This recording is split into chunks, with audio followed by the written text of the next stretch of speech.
Di era otomatisasi, soft skill justru jadi pembeda utama. Mesin bisa hitung data, tapi belum bisa meniru empati manusia. Tahun 2026 nanti, dunia akan makin terkoneksi, tapi juga makin penuh tekanan. Banyak orang stres, cemas, dan merasa tidak aman.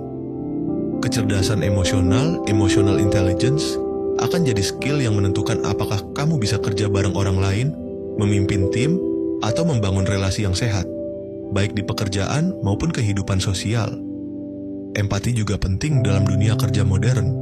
Misalnya kamu pebisnis, kamu harus bisa paham kebutuhan pelanggan, bukan sekadar jualan. Kalau kamu bisa hadir sebagai solusi, bukan cuma penjual, kamu akan selalu dicari. Skill ini bisa dilatih dengan cara sederhana, belajar mendengarkan, mengelola emosi sendiri, dan berusaha memahami sudut pandang orang lain.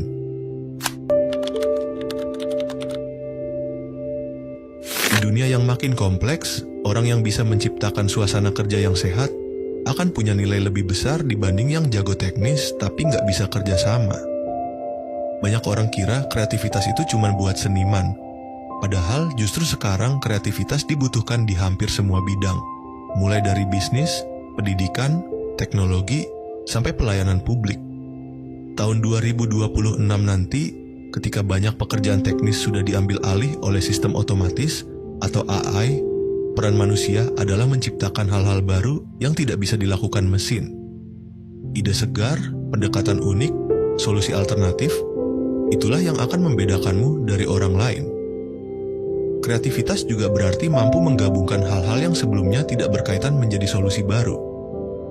Misalnya, kamu bekerja di bidang keuangan, tapi kamu punya ide menggabungkan data analitik dengan pendekatan psikologi konsumen, itu bisa jadi inovasi besar.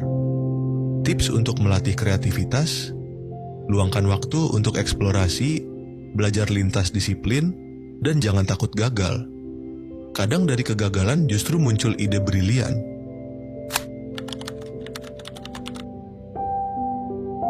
Skill terakhir ini bisa dibilang adalah fondasi dari semua skill lain.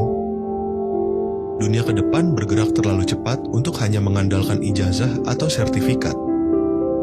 Yang dibutuhkan adalah kemampuan untuk terus belajar dan menyesuaikan diri sepanjang hidup. Nggak harus kuliah ulang, tapi kamu harus bisa belajar hal baru secara mandiri. Mulai dari kursus online, baca buku, nonton video edukatif, sampai ikut komunitas belajar.